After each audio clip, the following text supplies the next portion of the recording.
Don't forget to like and subscribe. In the end of the video we have a truth about Silent Hill. Do you know where it is? The road stretched endlessly before him, a winding, desolate path that seemed to stretch out into oblivion. Ethan Carter's knuckles turned white as he gripped the wheel, his fingers tense with the growing unease that gnawed at his stomach. The old sedan rumbled beneath him, its engine grating and uneven, as if even the car itself didn't want to continue down this path. A dense, suffocating fog rolled in from the woods, thick and blinding, like a living, breathing thing. The air was cold, colder than it should have been for the season, and carried an unnatural weight, pressing down on him like something was watching. The radio crackled erratically, flickering between stations, but there was no music, no clear signal. Just static. Ethan's gaze flickered to the passenger seat where an envelope sat, old, yellowing, as if it had been waiting for him for a long time. He hadn't wanted to open it at first, the dread building in his chest as soon as it appeared under his door, with no return address, no stamp, nothing. Just a single sheet of paper inside, its edges worn and torn from time. His breath caught as he read the message, the handwriting unmistakable. "Ethan, you left me here. Come back." His sister, the same handwriting he had seen 1,000 times as a child. But Claire had been dead for 10 years. How could this be possible? His stomach churned with nausea, his mind racing for an explanation, but no matter how much he tried, he couldn't come up with anything. The fire. The night everything changed.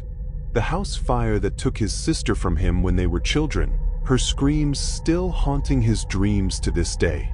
The bitter smell of smoke and burning wood. How could she have written him this letter? But somehow, he was here, driving down this abandoned road towards Silent Hill, a place he hadn't thought about since he was a child. Since that night, the fog thickened, swirling and twisting like a living thing, encasing the car in a cold, suffocating haze. His headlights flickered, sputtering for a moment, and the engine rumbled again, as if protesting, but it kept going, the road ahead disappearing into the mist. The sign appeared suddenly, almost as if the fog itself had conjured it. He barely saw it at first, the words barely legible beneath the thick layer of fog that clung to the wood. But there it was, staring him in the face, confirming the dread he had felt growing ever since he first saw that letter. "Welcome to Silent Hill." Ethan's heart skipped a beat, a pang of something deep inside him, a memory, a warning. He had been here before. As a child, his parents had brought him to visit some relatives, some distant family in the area. But it was the night they spent in the old house on the outskirts of town that had become his most vivid and horrifying memory. The fire. His body tensed, the overwhelming sense of unease spiraling into something far worse. He hadn't meant to come back. He didn't want to be here. But something deep inside him compelled him forward. As the town came into view, something shifted. The air felt colder, and the weight of it pressed down on him like a suffocating hand. He couldn't bring himself to stop, though. His fingers clutched the wheel, white-knuckled, as the car coasted through the fog-shrouded streets. The buildings were decayed, sagging under years of neglect, their windows shattered and boarded up. Silent Hill, once a quiet, seemingly idyllic town, had been swallowed by time and rot. But now, it felt like something else had taken root here, a darkness that was not of this world. He felt it. A whisper, just on the edge of his hearing. "Ethan?" He froze, his heart hammering in his chest. His head snapped toward the sound, but there was nothing there. The street was empty. Only the sound of the wind howling through the dilapidated buildings, the creak of rusted signs swinging in the breeze. But the voice, it was familiar. Before he could think, he saw her.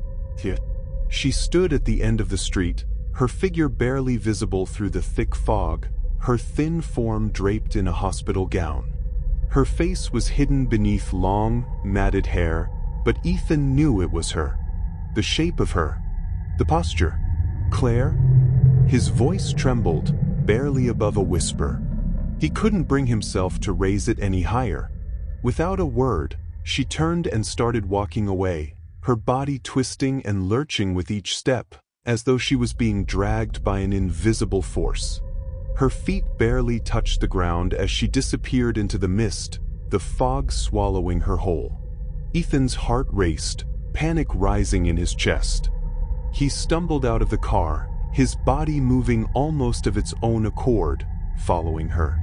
The mist was so thick now that he could barely see his own hands in front of him. Yet he continued, step by step, walking through the suffocating fog toward the silhouette of his sister. He felt the temperature drop, his breath coming out in white clouds. Every shadow seemed to move around him, growing longer and darker, the very air itself twisting and shuddering. Then the sirens began. That haunting, mechanical wail. It echoed through the town, vibrating deep within his bones. His pulse quickened, his every instinct telling him to run, but he couldn't stop himself. The siren grew louder and louder, shaking the very foundations of the world around him. The buildings around him seemed to bleed, rusted iron, cracked concrete, broken windows, and then something worse. Faces twisted and deformed, pressed against the glass. Faces of people long forgotten, their eyes pleading, terrified, but silent. Ethan ran. He didn't know where he was going, didn't know what was chasing him, but he knew he couldn't stop. His heart pounded in his chest, his breath ragged and panicked as the sound of dragging feet followed him from behind. Something was getting closer. Something horrible.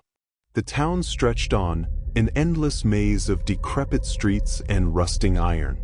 Everywhere he turned, it felt as though he was being watched, stalked by something unseen. Then he saw it, a figure, a twisted nightmare that should never have been. It was massive, a grotesque creature stitched together from flesh and metal, its eyes twitching erratically, its limbs unnaturally long, dragging behind it a heavy, rusted cleaver. It screeched, its voice a sound that tore at his mind, and with a sudden, violent movement, it lunged. Ethan turned and ran as fast as he could, his feet pounding against the cracked pavement, his breath ragged in his chest.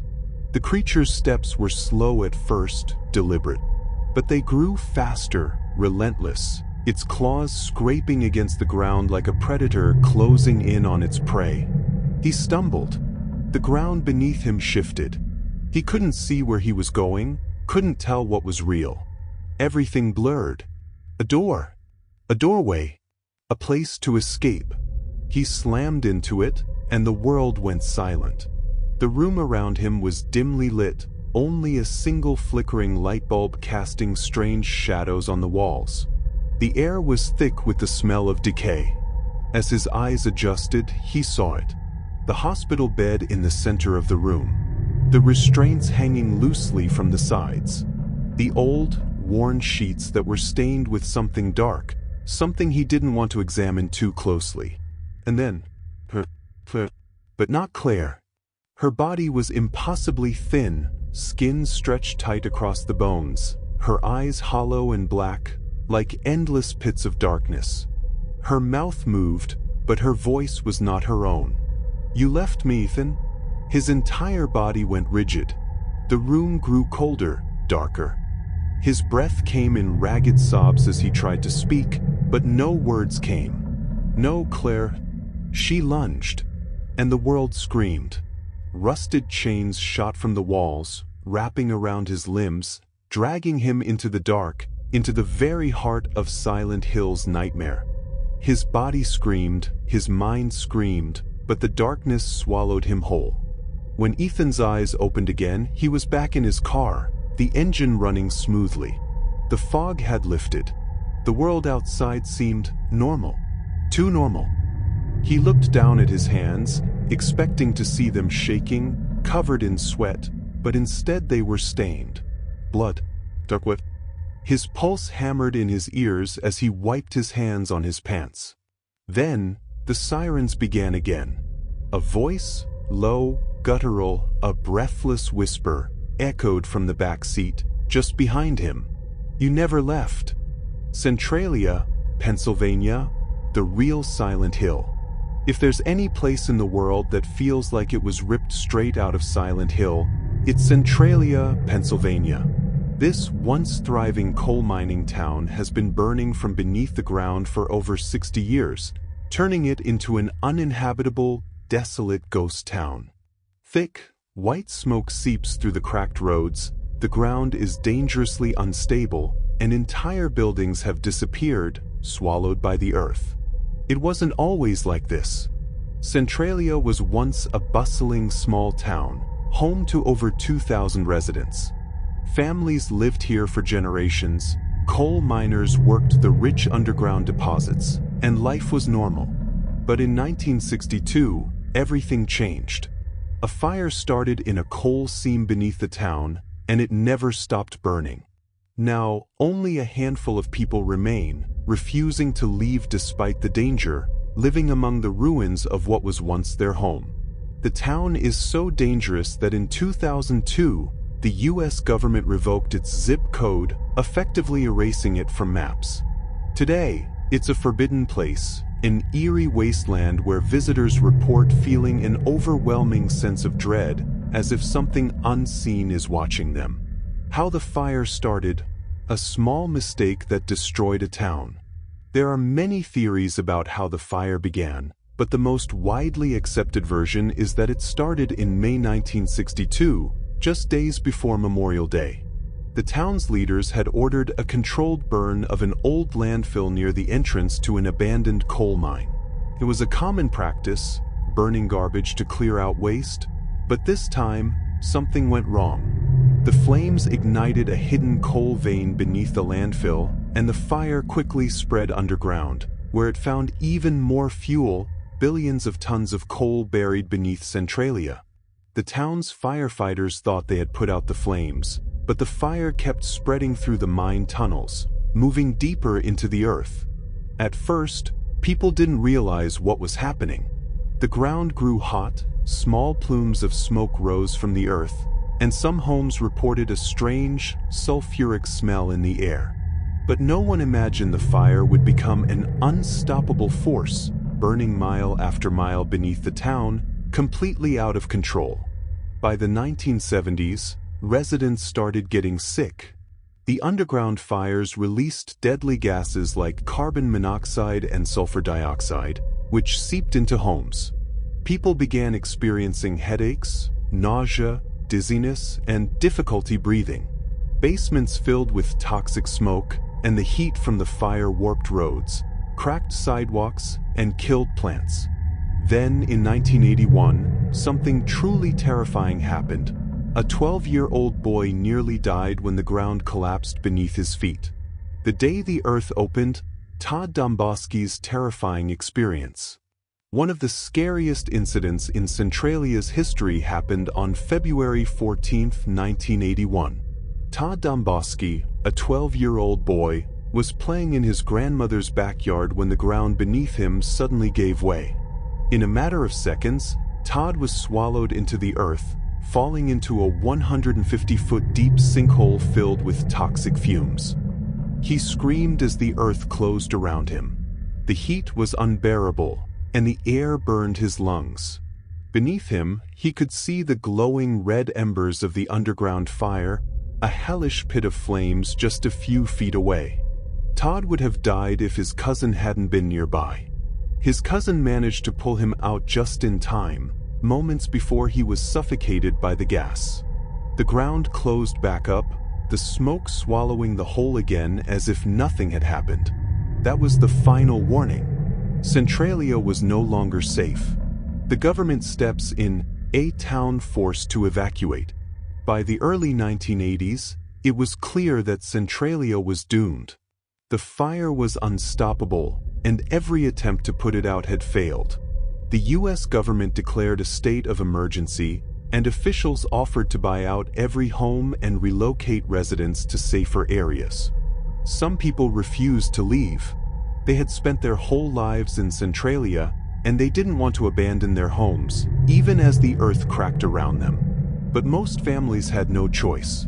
In 1984, Congress spent $42 million to relocate residents, and hundreds of people packed up and left.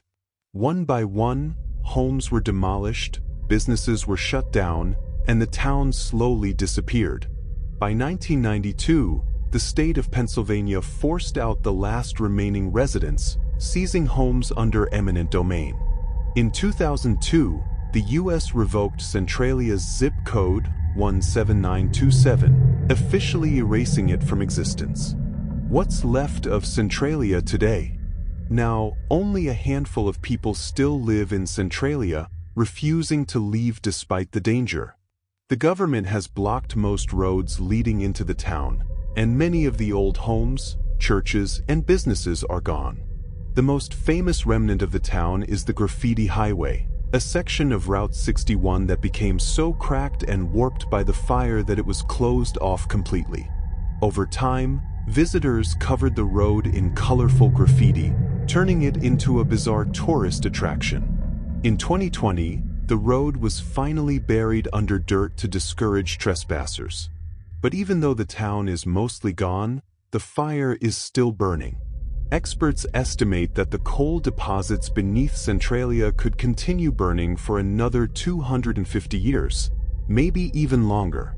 The ground is still dangerously unstable, and smoke still seeps from cracks in the earth. People who visit say the air smells like sulfur, and some claim to hear strange whispers in the thick fog that rolls through the abandoned streets. Some believe the town is cursed, haunted by the souls of those who died in the mines long before the fire ever started. Others say the fire was no accident, that something darker is buried beneath Centralia, something that should have never been disturbed. Whatever the truth is, one thing is certain. Centralia is still burning, and it may never stop. Real-life inspiration for Silent Hill.